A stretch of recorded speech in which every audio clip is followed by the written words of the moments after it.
Hi, I'm Bob Tabor with LearnVisualStudio.net. Okay, so in this lesson, we're going to start off by writing just a tiny bit of HTML5 and JavaScript code. Nothing fancy or complex at all. I just want to show you, first of all, where you can add JavaScript into your web pages.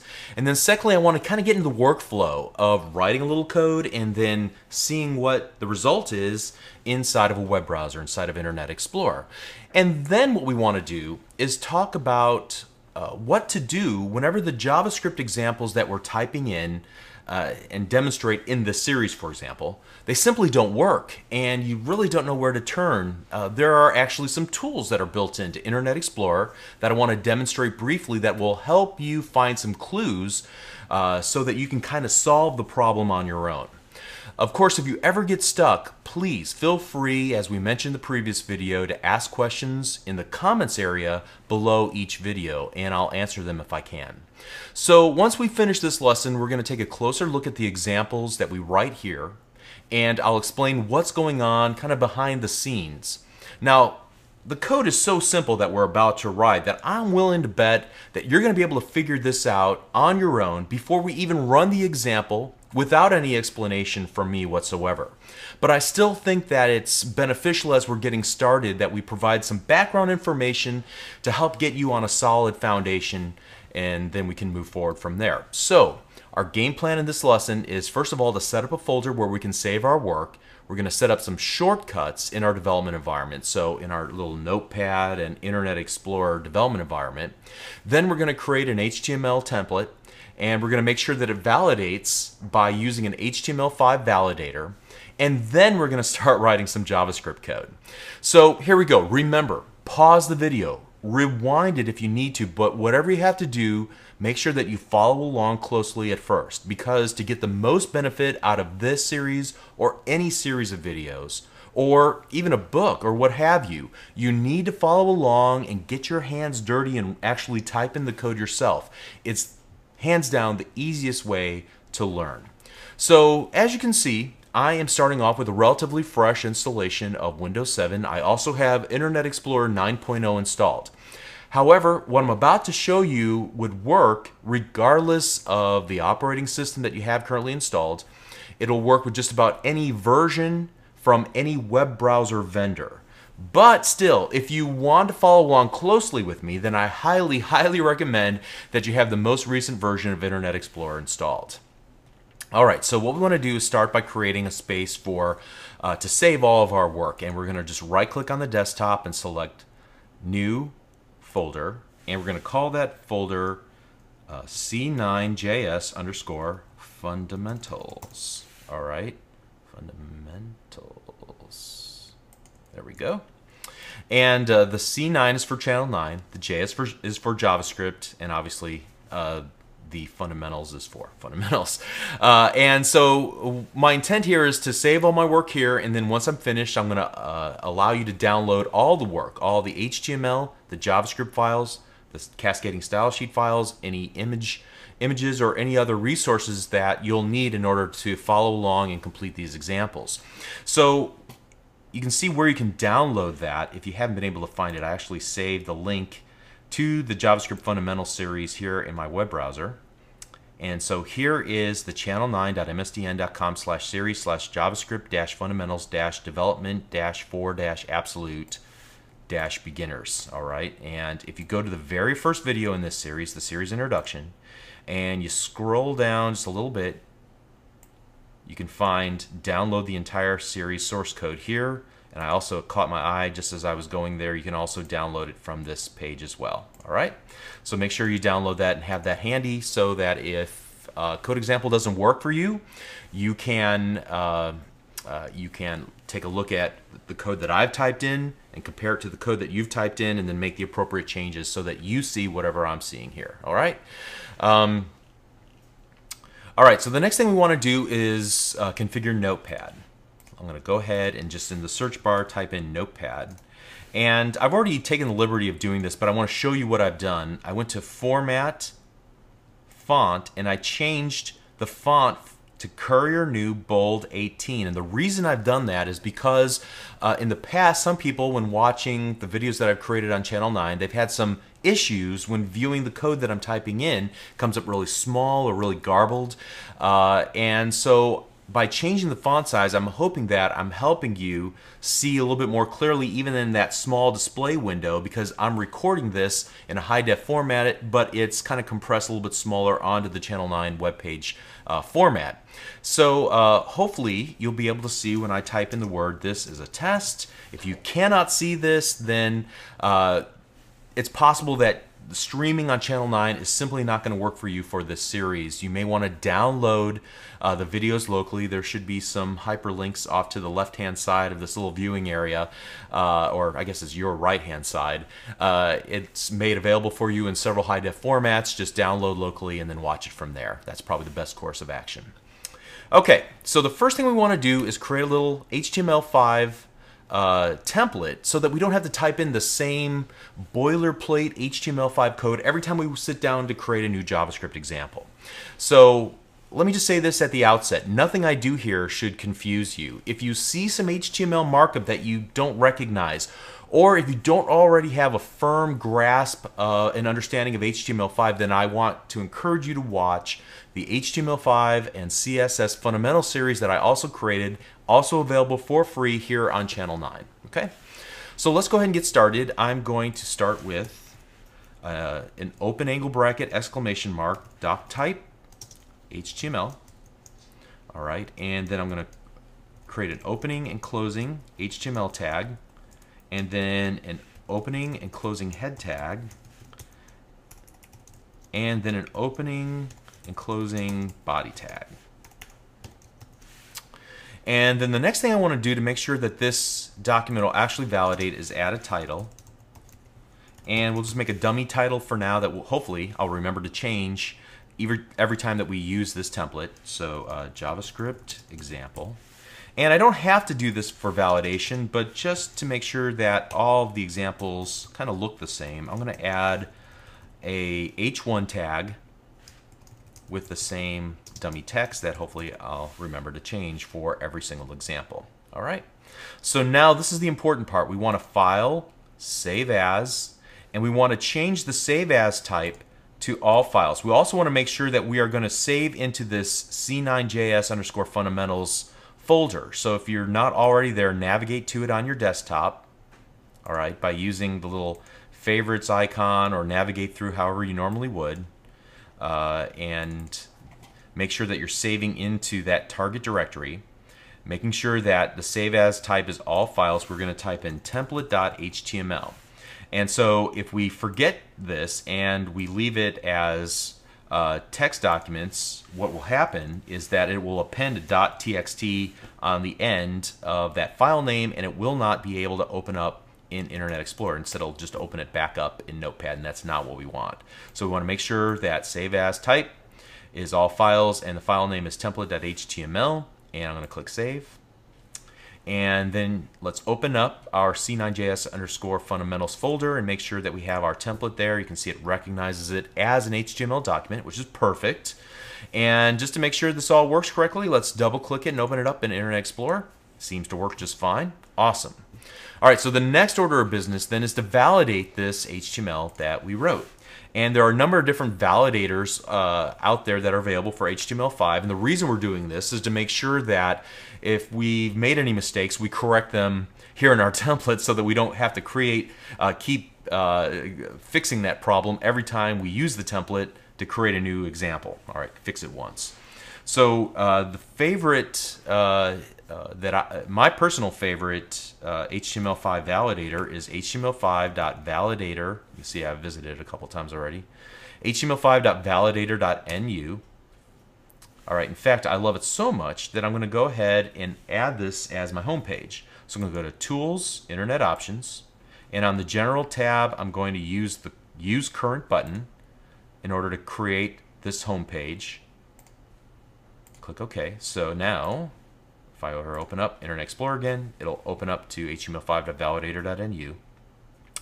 In this case, I want to change the validator input to a text field, and I'm going to delete all this boilerplate HTML5. Instead, I'm going to open up my template, and I'm going to hit Control A on my keyboard and Control C to copy onto the clipboard, and then Control V to paste it back into the validator.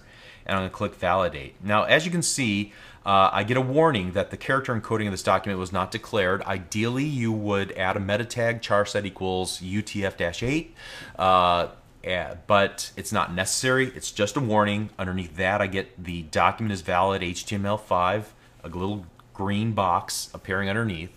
Now, I just want to make sure that at this point, you're not seeing a pink box where I'm looking at this green box, all right, below this section here, okay?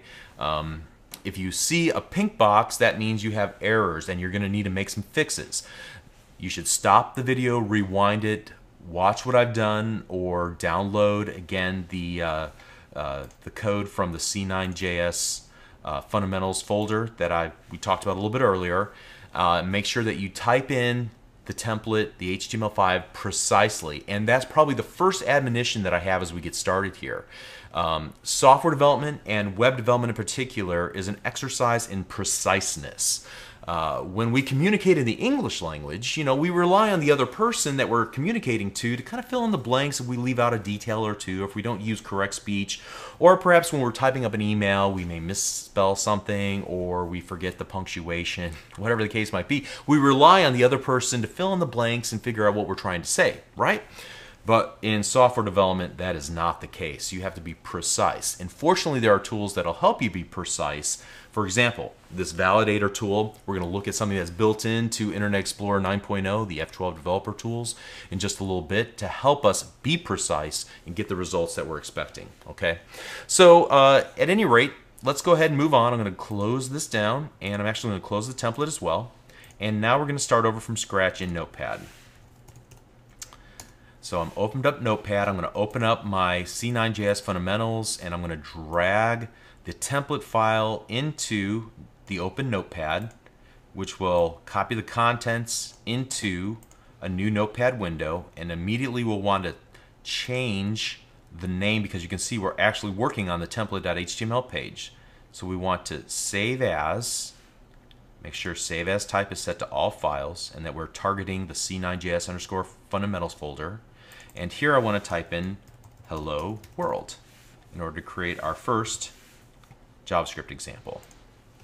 And so what we'll do is we're going to modify the template by adding an attribute, the onload attribute. We'll talk about what that does in just a moment.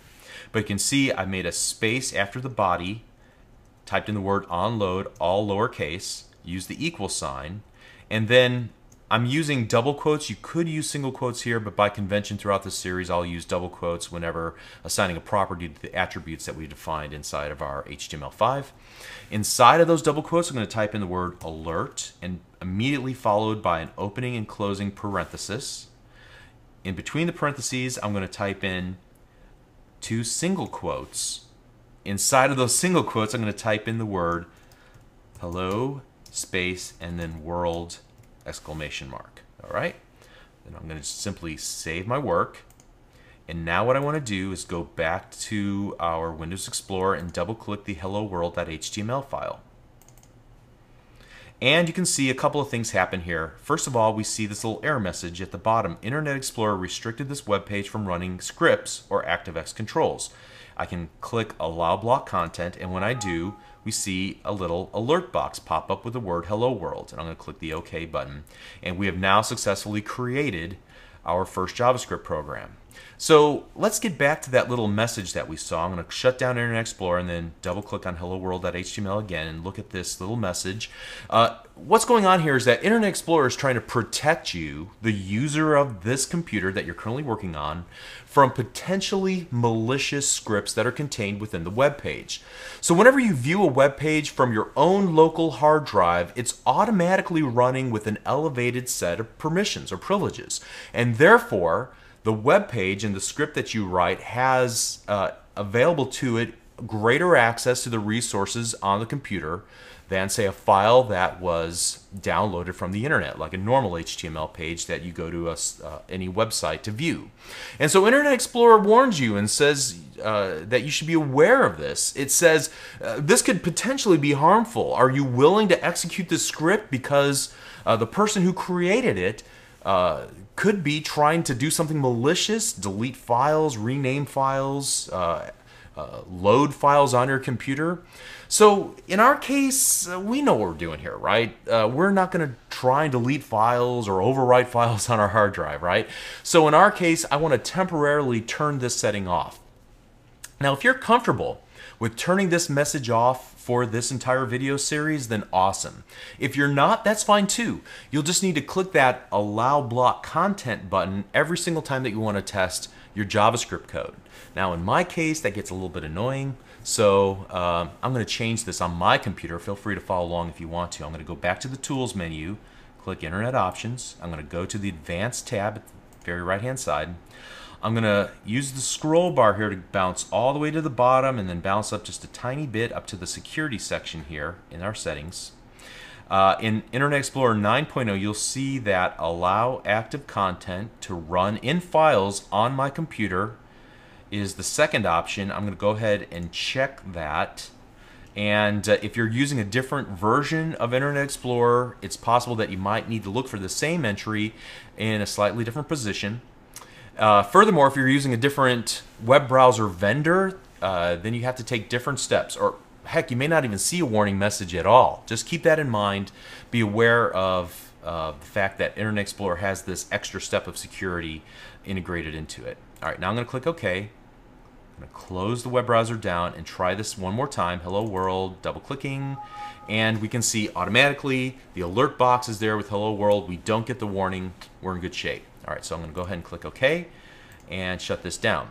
So take note that this is the very first way that you've learned how to add JavaScript onto a web page, by embedding it directly inline using an attribute of a given HTML tag, in this case the body tag.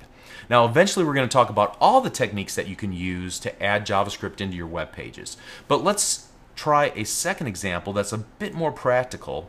And so I'm going to go through the same exercise of opening up a fresh version of Notepad and then dragging our template and dropping it into the open area here. I'm going to save this as, changing the save as type to all files and making sure the target folder is c9js_fundamentals. And this time we're going to call this c9js_02.html. And so that convention is just c9js, like we talked about earlier, channel 9 JavaScript underscore. And since this is the second lesson in this series, I'm using that 02 to denote which file this, which video this file is associated with. The second video in this lesson, in this series. All right, so it should show up here, and it does. Great. And so now what we want to do is, first of all, we're going to add some more HTML to our body section. I'm going to add an input type equals text, ID equals my uppercase T for text, uppercase B for box. And then below that, I'm going to type in input type equals submit, value equals click me, and then I'm going to add an on click equals, and then empty double quotes for now. We'll come back to that in just a little bit. All right, so now previously we added inline JavaScript into the attribute of our body. This time what we want to do is go into the head section.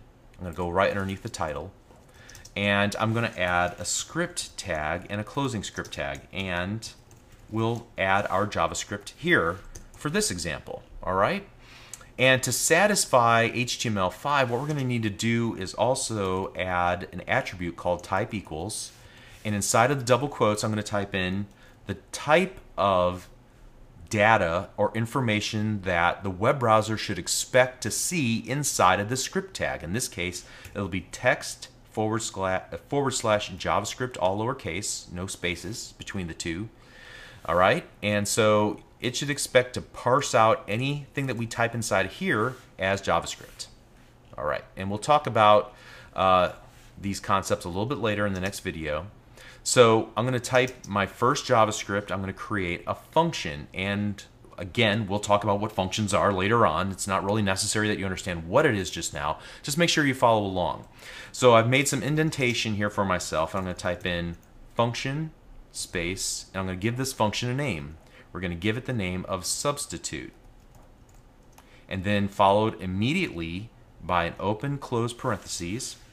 And then I'm going to make a space and then add an opening curly brace, and then go down a couple of levels and then a closing curly brace. And in between here, we're going to write the body of our JavaScript function called substitute.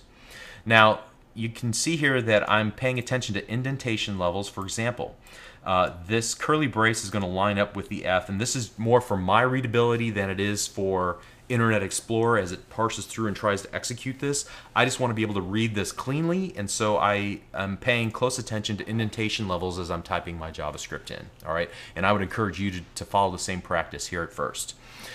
All right, so then the next thing I want to do is start to create the body of our substitute function. Again, we'll talk about what functions are and all that good stuff a little bit later. Just follow along. I'm going to create a variable called myValue. We'll talk about what variables are later. So var space myValue, capital V in value, equals, and then I'm going to try to get the value of whatever the user typed into the text box. So I got to type in this long incantation. We're going to call the documents get element by ID method or function, open and closing curly parentheses, dot value. All right, and inside of this get element by ID function, we need to tell it which element we want to get. And we're going to use the ID because we're using get element by ID. So which ID do we want to read or find the value of? My text box. So I'm going to hit Control-C on my keyboard to copy this.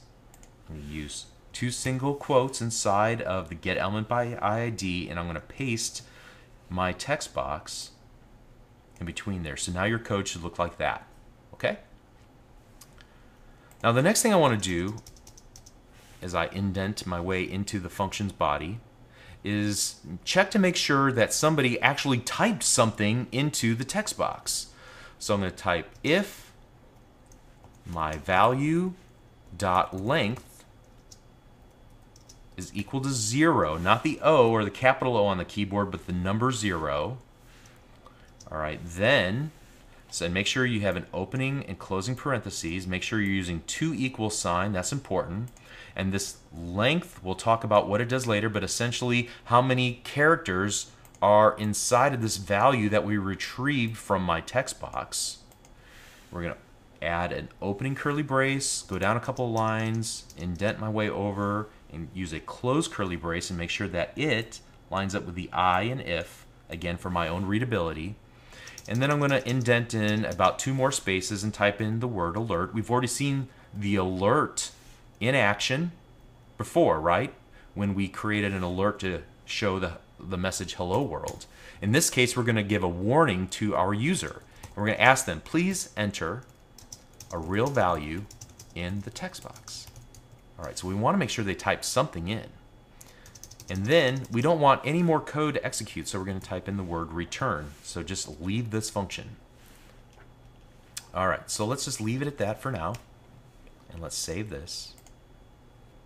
And what I ultimately want to do is I want to replace the value inside of this h1 tag with whatever the user types into the text box.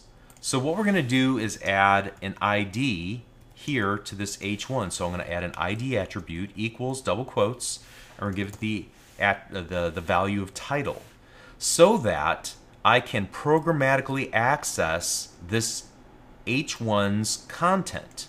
All right, and there are a number of different ways to do this. I'm going to take the cheap and easy way out, even though some would probably might point out the fact that inner HTML is not part of any standard prior to HTML5. I'm going to take my chances and go with this anyway, even though because it's implement it in basically every web browser. If that didn't make any sense to you, don't worry about it. Okay. So var my title, creating a new variable called my title. We're going to save into that the value of document dot get element by ID title. All right. Now in this case, I'm not grabbing the value out. All I really want to do is get a programmatic reference to this H1 with the ID of title so that I can change it my title dot inner HTML. Again, this is the controversial point, but let's just go with it for now.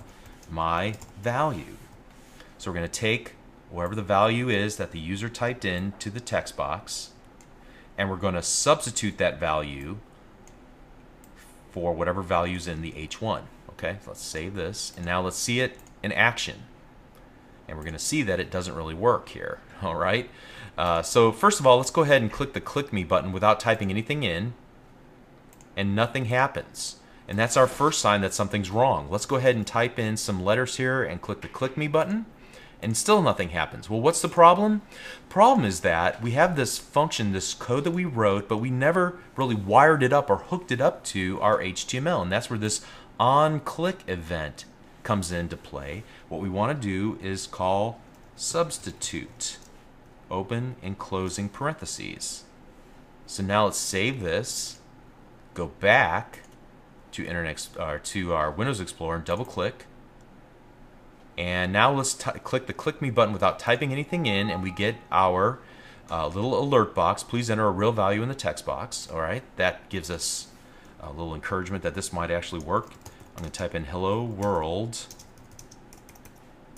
again, and then click the Click Me button. And notice that the title has changed to hello world again, exactly what we typed in here. All right. Okay, so let's take a short time out here and let's talk about the possibility that something you did caused this application to not work correctly. Perhaps, for example, you misspelled something. For example, let's just say you misspelled the word substitute here as we're trying to call the substitute function from the onClick method, but we use the wrong name and we omit the E on the end of the word substitute. All right, let's save this and see what happens, and nothing happens at all, just as if we hadn't typed anything in. Now, depending on the browser vendor, the browser version, the settings in your browser, you might see a message. In our case, you see no message at all. There's no clue as to what you did incorrectly. So what are you supposed to do then? Well, in this situation, fortunately, Internet Explorer has some built-in tools that can help you get past problems like these. So let's go ahead and go to the Tools menu and click the F12 Developer Tools menu option. You can also get to this by using the F12, the function key on your keyboard.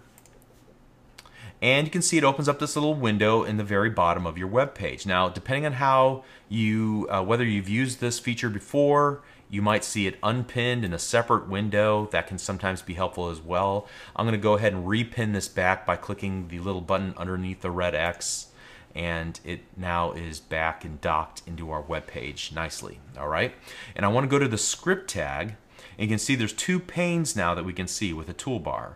On the left hand side is the script that we wrote, and on the right hand side we see a little message, the console window, and it says refresh the page to see messages that may have occurred before the F12 tools were open. Fair enough. So let's go ahead and refresh our page. And now I'm going to click the Click Me button, and notice that the console window gives me some information, a clue as to what went wrong here. It says substitute is undefined. And you're like, what does that mean? But fortunately, it gives us some additional clues. Like, for example, it has something to do with line number 22. So I'm going to look in the left-hand pane here. I'm going to look at the line numbers here on the left-hand side of my code, looking for line number 22, and it has something to do with character number 1. Well, character number 1 is just an empty space. Well, what this really means, since we're working in the script tab, is the first character of the JavaScript that it encounters on this line. So that would be has something to do with this S in substitute, and we can see here that perhaps we didn't spell something correctly. So we can't really fix it here. The best that we can hope to do is go back to our source code, add the E back in, save the change that we made, open up Internet Explorer again and refresh the page and try it one more time. And now we get no errors. We notice that the page works correctly and we're in good shape. All right, so tell you what, let's stop right there. We're going to talk about each line of code in a little bit more depth and give some background information about all this code we wrote and what's really happening behind the scenes beginning in the next video. And then after that, we're going to rewrite this entire example using a real web development tool, Visual Web Developer Express Edition, and you're going to see the benefits over using just Notepad. So we've got several things that we want to do here in the near future that will build on the concepts that I introduced in this lesson. Hopefully this piques your interest. Keep pushing forward. If it didn't work correctly for you the first time, don't sweat it. You can download the code that I wrote and compare what you wrote versus the code that I wrote. Rewind, pause the video, make sure you typed in everything correctly. And if you get stuck at this point, make sure that you ask questions in the comments below and I'll try to answer them for you. But if you just stay tuned and you watch the next lessons, I think that many of the questions you may have at this point will be answered for you. Okay? So we'll see you in the next lesson. Thank you.